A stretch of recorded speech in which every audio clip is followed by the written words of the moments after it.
Today we're going to be looking at CORIOmaster Micro, and we're going to be looking at some new tools on Choreographer. In particular, we're going to be looking at how we set presets and how we can map to these new buttons on the front panel. First thing I want to show you is how to set a preset. Presets are really simple to set. So what we do is we take a window and we just put the videos where we want them. So for example, this one I want straighter. This one we're just going to pull out a little bit more. And that's my preset that I want. Fairly simple, but that's what I want at the moment. So I'm going to set that as a preset. Now at the moment on the front panel you can see I have 3 buttons lit. That's because I only have 3 presets so far. So I'm going to add preset 4. Every time it appears, I want it to appear over a second. I'm now going to add that preset. So you now see on the front I now have 4 buttons lit. So that's the first thing I want to show you. Second thing is as I fire off the presets, you'll notice that Choreographer follows suit. So if I go back to preset 1, can you see how Choreographer is following? So I'm not touching Choreographer at all at the moment. It's instantly updating Choreographer, and the buttons are updating each other right away. And it's the same in dashboard. So if I fire in dashboard, you can see how that is following also. So for a long time I've been able to switch sources within the interface. I can now do it from the front button as well. From within the dashboard I have a matrix area. See here I have 4 presets, so I can fire those off.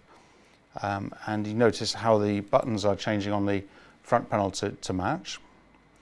So let's just fire through these. So I want to see all my sources, and I can use this switching mechanism here to change the window sources. So you can see here I'm going to change all the sources to be the same. It's a clean switch here, so there's no glitching. So it's a nice clean switch. And I've been able to do that for a little while. What I can now do is do that from the front panel as well. So before I show you on the front panel, I just want to show you how we might set it up. So if I go into settings and to button mapping, this is a new menu. This is a menu where I can either map presets, map sources, or map windows onto buttons. So at the moment you can see I have the presets mapped exactly as I had them earlier, but I can reorder these in any way. So here's my 50 presets. I can map any of those 50 onto these 8 buttons in front. Second thing I can do is change the source allocation. So in a moment what I'm going to be doing is I'm going to be selecting a window and changing the sources. So here's my 4 sources. I've got a media card with 2 inputs. I've got this Choreographer PC, and I have a media player as well playing the interview. And this is where I can select those sources versus the windows. So at the moment I've got the windows set as window 1, 2, 3 and 4. So that's the tools, how I set up. Once I've created my button mapping as I want it, I just go save button mapping and we're good to go. Now to change it, I'm not going to do this on the front panel. I'm going to change sources exactly the same way as I did in the dashboard a moment or so ago. Let's bring up the dashboard so you can see what I'm up to as well. So to choose the window, so remember this is window 1, 2, 3 and 4, A, B, C and D. I got these across the top, 1, 2, 3, 4.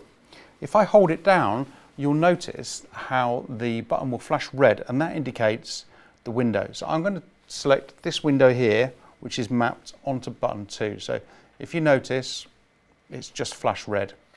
Now I can switch from preset mode into switching mode. So to do that, I hold down these front 2 buttons and the buttons go green. And now I've got my 4 sources. So I've got sources 1, 2, 3 and 4. And if I change that, you notice how on the top right window there, I'm now switching between my sources. So loads of flexibility there, using either the control platform through Choreographer, or using the buttons now, we can change that. Now we're going to be recording a couple more videos, so come back and we'll be looking in particular looking how we map the audio through to these buttons as well. But for now, that's mapping presets and source switching. Thanks for watching.